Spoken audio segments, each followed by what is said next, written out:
The following segment is sponsored by Daniel A. White and Associates. The Rick Jensen Show on 101.7 FM, 1150 AM, WDEL, and streaming to your smart speaker and mobile device. Well, actually, this should be the opinion of everybody.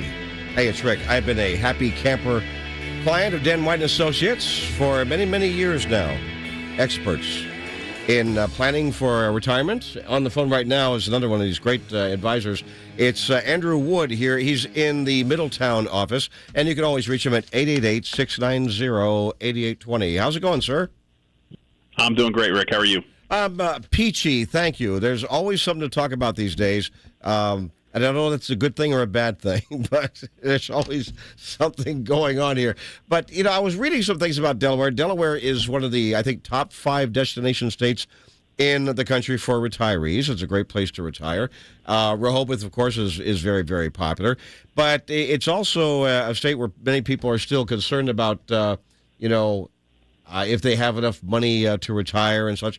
And I know that you guys specialize in that, plus maximizing the amount of money you have when you retire. And that's why I love that you guys call in on a Wednesday after 1:30 and give us a tip. What is today's tip from Dan White or Andrew Wood? So we're going to talk about protecting your retirement lifestyle.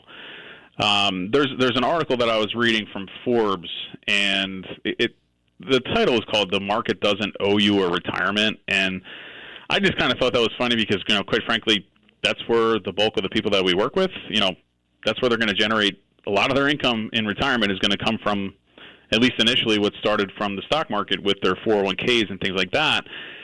And I know, obviously over the last year, a couple of years, the markets have done really well. And, you can look back over the last 13, 14 years and, really the market has done, really, really, really well. But, there's some things that I think you need to be aware of, especially if you want to retire in the next, few years, if you really want to have that true security. And that's what, most people that we talk to, that's what they want. They just want to make sure that they're secure. So we're going to go over just, a few different things that you can do to protect your retirement lifestyle. It's funny to me, Rick, I'm starting to read more and more and listen more and more, even from the mainstream news. And let me ask you, what are they talking about in terms of the stock market and valuations? Gold's at $4,000. That's buy high and sell low. That's pretty much what I've been hearing lately, anyway. There's different theories about the gold, but what I'm hearing even from the mainstream news now is that they're starting to mention, how the valuations, on the market are very, very high. Oh yeah, and things are very, very expensive in these. The ratios that they use, the PE ratios are astronomical, and we haven't seen levels like this in a really, really long time. And unfortunately, it feels really, really great right now because most portfolios are really taking off, but they can also create a vulnerability the way I look at it. Let me ask you this: the price to earnings ratio. So when I was a kid, and this is the last century, right? In the 1900s. But I was a kid, and I remember a price to earnings ratio. My! You don't want anything that's higher than 18. 18 is the highest one. Well, now there's some in the hundreds, and I'm thinking. Right, you're laughing at that, 18, right? And I remember these were friends of my dad's, and they were stockbrokers and people who invested and all. And they'd be sitting on the deck and maybe having a beer or a scotch and pontificating about the markets and such.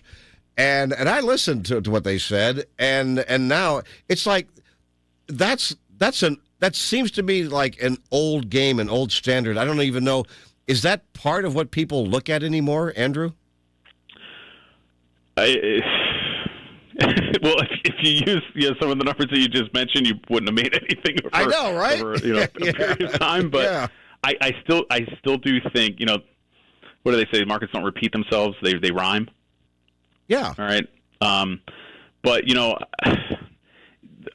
it's the basic rule of investing. What do you want to do? You want to buy low, and sell high. Of course. Right. So. And by the way, and didn't you buy NVIDIA at $8 a share? Well, of course you did. Right. We all did.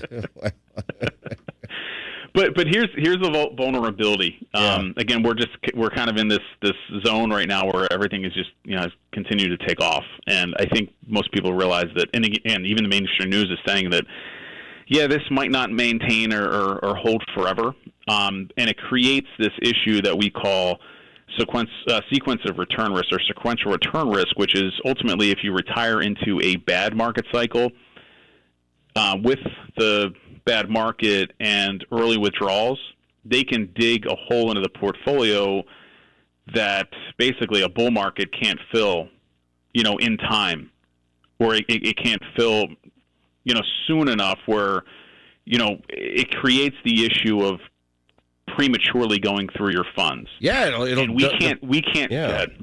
I'm sorry. Go ahead. But we can't time the market. We can't time when you are going to retire and what is going to happen next. So, which is why I think it's just really important to think about, again, protecting your lifestyle, protecting your needs. And the first thing that I would always, mention to people, and especially for those people that have the assets and they don't really have a plan, they don't know what it means to them, but we call it just securing a floor, making sure that you're able to cover the essentials, cover your essential expenses with what we consider to be guaranteed or stable income, Social Security, pensions, annuities, things like that, that can really just help protect your basic lifestyle needs. The second thing is just making sure you're rebalancing and diversifying consistently, so you're not, basically getting over leveraged in any areas, so you're, subjecting yourself to any undue and unnecessary risk. And the third thing, and I think this is probably one of the hardest things to do, and it's one of the hardest conversations that we can have, but it's being able to adjust your spending dynamically. And what I mean by that, so the conversations are really tough where, people are accustomed to these lifestyles and, markets have done really, really well, and then all of a sudden maybe they don't do so well, and now all of a sudden it's like, can I take that extra trip? Can I buy this extra thing, whatever it is? And telling people that, you might want to consider, holding back this year because the markets aren't really cooperating with that portion of your money, then maybe you don't want to do that. People, at least in my experience, don't really like having to adjust downwards. They always want to adjust their income downwards, but not necessarily. Yeah. I'm sorry, upwards, but not necessarily downwards. So, well, I'm going to make sure that as I'm employed as a Walmart greeter, I'll be using my employee discounts. Yeah. But the practical method there is just using what we consider to be more guardrails. Allow for higher spending in the strong years and require, maybe slight cutbacks after poor years. But again, it's really important to understand that, if especially if you're using, less guaranteed, income to fund your retirement, then, you are going to be subject to, kind of adjusting your income with any adjustments or, fluctuations with the stock market. And that's not something that most people are comfortable with. The worst thing you want to have happen is trusting, I'm in managed accounts. I've got just about everything in a managed account. And they've averaged like 12% annually per year over the last 15 years. I'm going to be fine. 12% is going to be great. But then you actually lose some money one year, and the next year you get 3%. You can't go by that, annualized average over the last 15, 20 years. And I know people fall into that, and they think, I'm going to be great. But it doesn't work that way, does it? It doesn't. And again, that's where I think it makes sense to sit down and iron out a plan, to try to accomplish each of your goals and objectives. But I think that first thing that I mentioned is securing a floor is probably one of the most important things that you can do when preparing or a retirement or setting up a retirement plan. So I think that's basically invaluable because you don't want to have to, worry about where you're going to pay your bills from. Nice. Well, I know you guys work that way. You work from a position of safety and security, as opposed to, hey, here's where you might be able to gamble your money and get 50%. Yeah, I know. No, I appreciate the way you guys work, and I know you're one of the best, as well as Dan Simon, Dan White. You guys are great. So what brought this to mind? Were you worrying about something or about a particular client or something?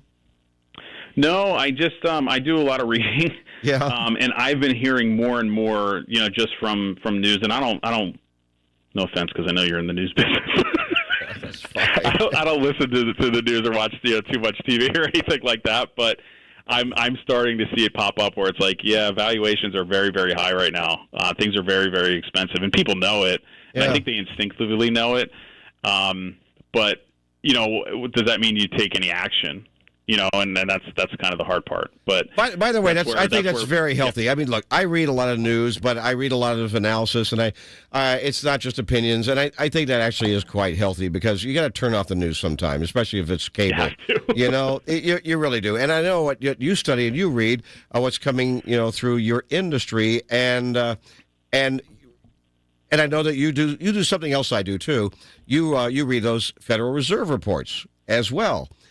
That to me, that's not the news. That's just studying. Yeah. And meanwhile, you just turn on the news and have people yelling and screaming at each other. That's not helpful. I know, but I know. But I like the fact that you guys have this this serious approach to this, and I appreciate that. And by the way, I do know that you pay enough attention to the news because you're aware of the reassessment stuff. So I know that you do pay attention to some of the stuff in the news. That's important.